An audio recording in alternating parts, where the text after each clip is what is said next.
selamat datang di YouTube channelnya Vina Anissa.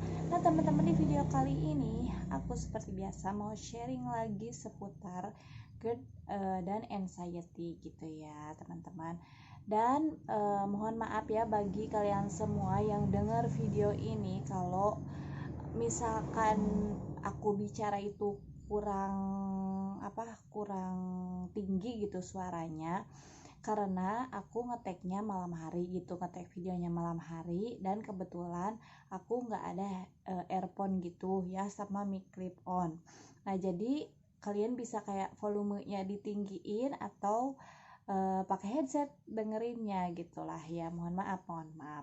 Nah tapi sebelum ke video selanjutnya, aku harap yang belum subscribe dulu dan like video ini agar channel aku semakin berkembang. Nah teman-teman, hari ini aku mau bahas seputar berobat karena banyak banget ya yang di sini, baik itu di kolom komentar, baik yang sharing di IG gitu ya, di IG aku. Kalau kalian belum follow dan pengen kayak sharing-sharing di IG aku, kalian bisa nih follow Instagram aku. Nah terus kayak gini ya, misalkan aku udah berobat nih tapi hanya di dokter umum saja, kata dokter umum asam lambung gitu. Terus ada juga yang udah berobat terus nih misalkan tapi hanya di dokter umum saja gitu, bolak-balik tapi nggak ada hasilnya. Terus mending memilih untuk berobat kayak alternatif, terus kayak ke tabib, kayak ke apa-apalah ya, dukun, guna-guna dan lain-lain gitu. Kalau kata saya mending dihindari gitu ya. Coba kalian periksanya ke dokter yang misalkan lebih ahli gitu.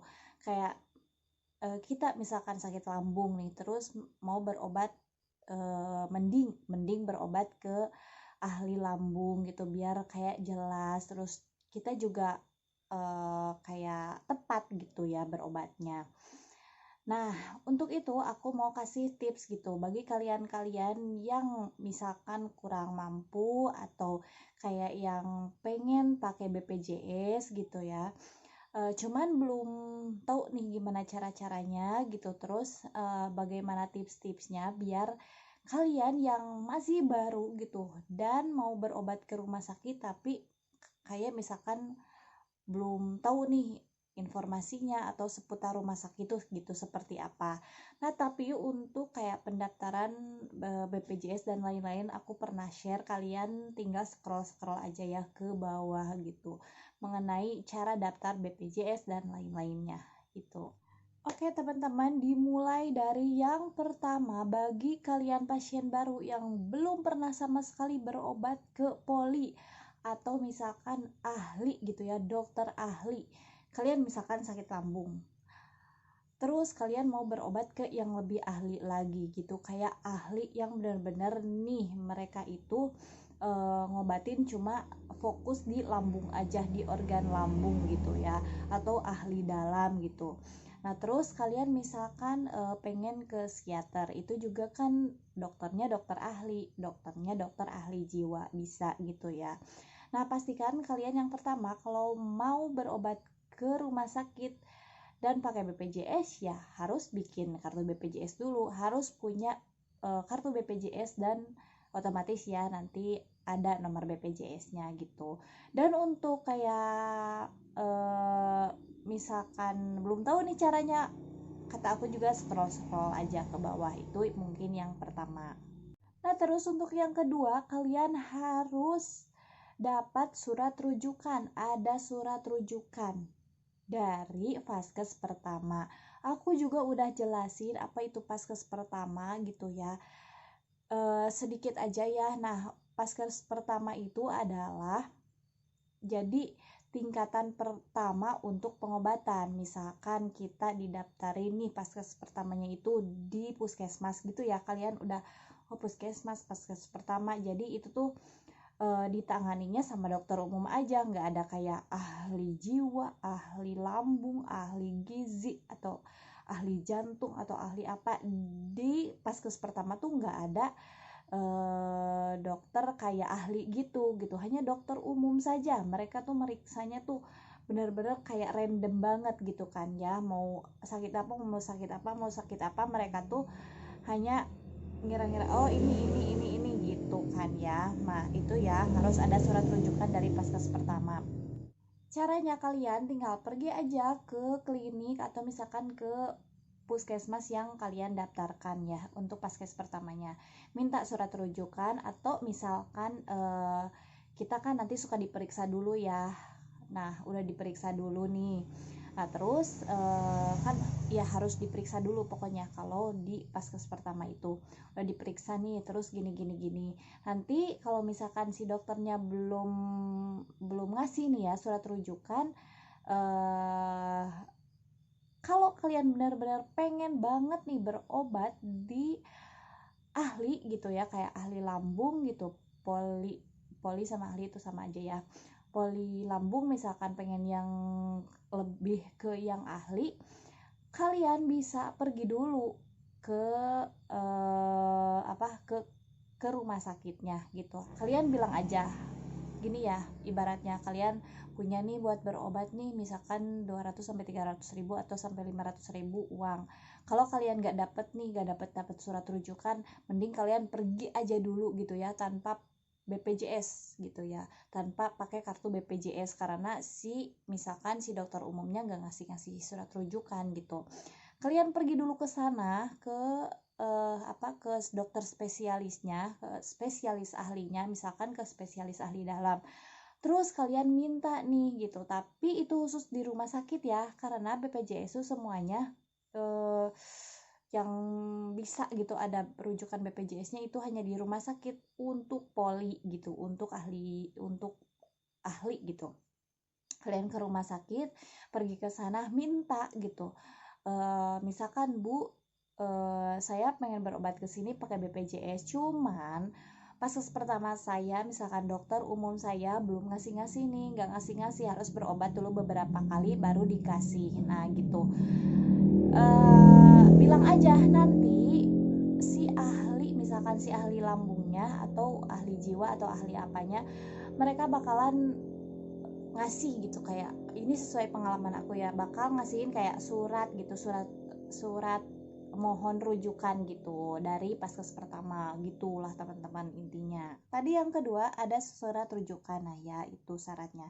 Terus yang ketiga, nah kalau misalkan kalian udah dapat surat rujukan, kalian itu jangan terburu-buru langsung jam berapa gitu langsung misalkan ke rumah sakit, jangan.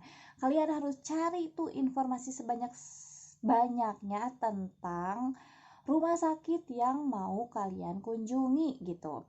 Misal ke Google tuh searching dulu. Misalkan aku kan ke rumah sakit SMC, rumah sakit Singaparna Medika Citra Utama gitu ya kalau gak salah. SMC. Kalian tuh kepo dulu terus kalian hubungi nomor teleponnya. Misal kalian nih mau ke poli jiwa ya kayak aku, kalian harus itu dulu, telepon dulu kapan nih misalkan praktek dokter ahli jiwa prakteknya gitu. Terus untuk pasien baru apakah misalkan bisa pakai aplikasi mobile JKN, karena kita bisa tuh kayak ngambil antrian, atau bahkan untuk daftar BPJS tuh kita bisa pakai aplikasi mobile JKN, itu lain lagi ya untuk pembahasan itu. Nah atau ya harus datang langsung gitu kalau pasien baru gitu, atau datang langsung gitu ke rumah sakitnya gitu, harus tanya dulu pokoknya sedetail-detailnya. Kalau pasien baru itu pendaftarannya mulai dari jam berapa, terus si dokter ahlinya itu prakteknya jam berapa, itu harus tahu dulu jadwal dan lain-lainnya. Pokoknya benar-benar harus jeli ya untuk informasi tentang rumah sakitnya gitu teman-teman. Nah terus yang keempat selanjutnya, kalau kalian udah tahu nih informasinya, misalkan ya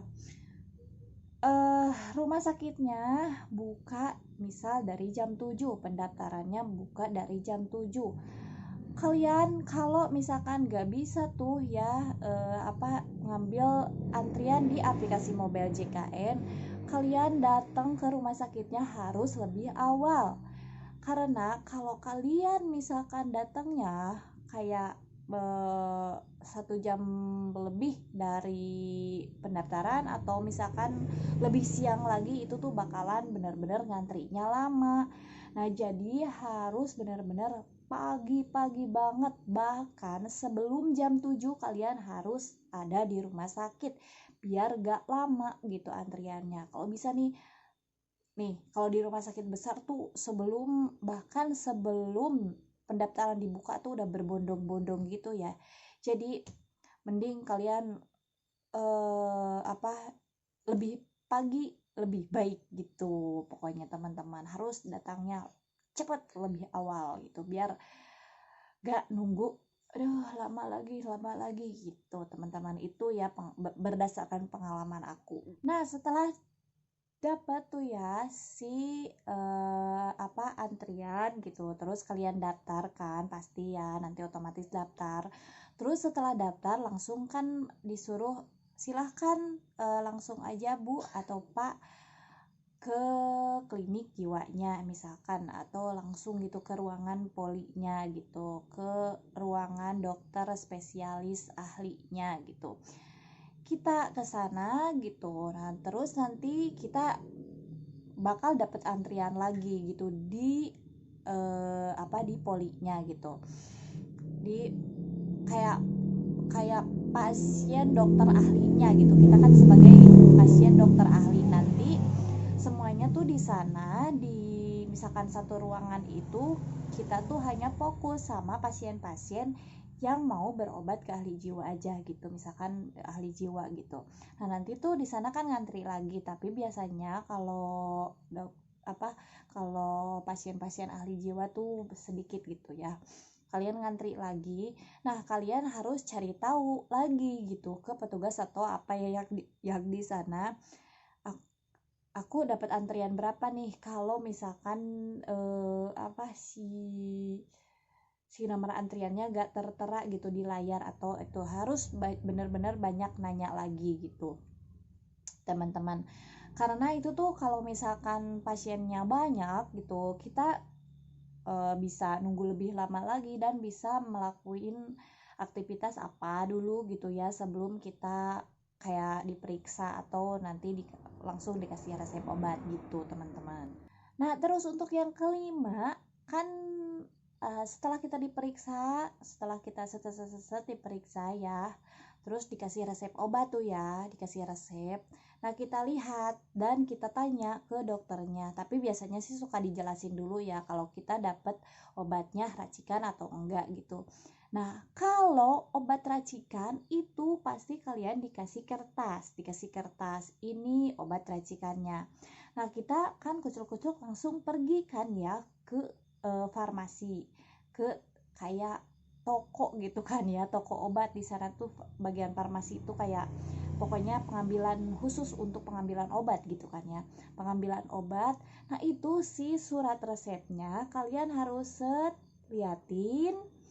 Nah, kalau bukan racikan itu biasanya enggak sih, enggak dikasih gitu. Nanti tinggal nunggu antrian aja gitu kan.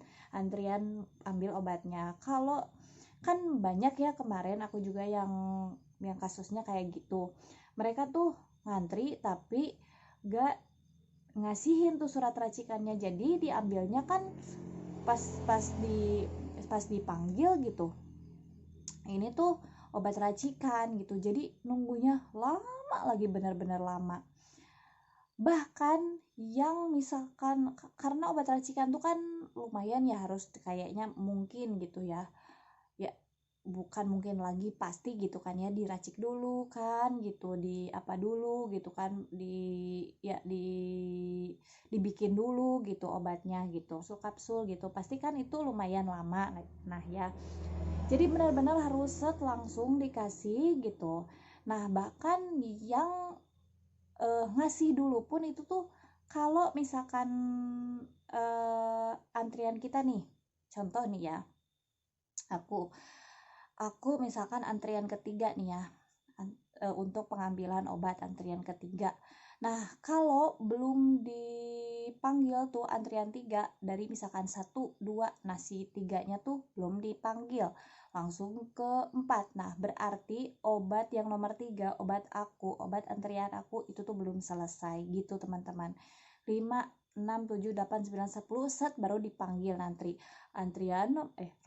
racikan nomor antrian 3 nanti bakal gitu dipanggilnya. Nah teman-teman, jadi itu tuh waspada ya, bagi yang obatnya racikan harus set cepet-cepet gitu, karena yang cepet-cepet pun itu bisa kayak dilewat dulu gitu, apalagi yang udah dipanggil tapi racikannya si resep racikannya belum dikasih, wah itu bakal lebih lama lagi gitu teman-teman. Nah ini untuk yang terakhir, pokoknya di rumah sakit itu benar-benar harus banyak kepo gitu teman-teman, kayak misalkan antrian gitu kan ya, antrian pas di farmasi gitu kan ya, kita kan misalkan dapat obat racikan gitu, terus kita kayak misalkan kayak aku tadi ya nomor 3, antrian nomor 3 terus belum dipanggil. Nah terus kita tuh nggak nanya ini, wah udah antrian 30 tapi belum dipanggil nih racikan yang nomor 3 itu tuh kan harus tanda tanya besar gitu, apakah itu obatnya kelewat atau enggak. Jadi benar-benar harus kepo juga gitu. Nah tapi jangan kaget juga kalau misalkan yang obat racikan gitu, kalau belum dipanggil jangan kaget. Tapi kalau kelewatnya udah lama harus dipertanyakan juga gitu, harus ditanyain ke bagian farmasinya gitulah teman-teman. Dan juga kalau ke rumah sakit kan tuh bisa dari pagi gitu sampai sore gitu. Tapi kalau misalkan kalian ikutin tips aku ya kayak tadi gitu kan ya, apalagi kalau udah dapat dan yang punya aplikasi mobile JKN, dan kalian bisa daftar di aplikasi mobile JKN dan terus kalian bisa ngambil antrian di mobile JKN. Nah kalian bisa tuh dapat antrian di aplikasi mobile JKN. Tapi kalau misalkan kalian nih mau berobat tanggal 7, kalian sebelum tanggal 7 itu harus udah daftar kayak semingguan sebelumnya gitu. Terus yang kontrol juga sama gitu. Kalau misalkan kalian kontrol nih tanggal 5 gitu, nah jadi seminggu sebelumnya gitu dulu ngambil antriannya gitu, karena kalau dekat-dekat tuh biasanya kadang suka error, kadang bener-bener gak bisa sama sekali di aplikasi mobile JKN gitu teman-teman. Oh iya, ini juga yang terakhir ya, bawa bekal yang banyak, karena di rumah sakit itu yang pertama kan makanannya itu kan ya kalau di rumah sakit tuh kayak misalkan kita berkunjung nih ke Ancol, jadi mangpang mumpung gitu kan ya, di rumah sakit besar tuh penjual tuh kayak mangpang mumpung banget nih. Jadi segala hal makanan atau apapun gitu itu tuh mereka tuh bakalan dimahal-mahalin gitu. Jadi mending kita bawa bekal dari rumah, atau kalau kalian mau jajan-jajan juga gitu mending kalian pilih nih misalkan jajannya di luar gitu, gak di daerah rumah sakit, karena bisa kayak mahal banget gitu. Gak apa-apa, sah-sah aja kok bawa bekal kayak cemilan juga dari luar gitu. Itu sih yang penting gitu. Kalau aku tuh suka bawa bekal aja dari rumah, dan kayak misalkan Rajan pengen cemilan ya bawa juga cemilan dari rumah, karena harga-harga di sekitar rumah sakit itu bener-bener wah tinggi-tinggi banget gitu teman-teman. Yuk, on the next video. Wassalamualaikum warahmatullahi wabarakatuh. Bye bye.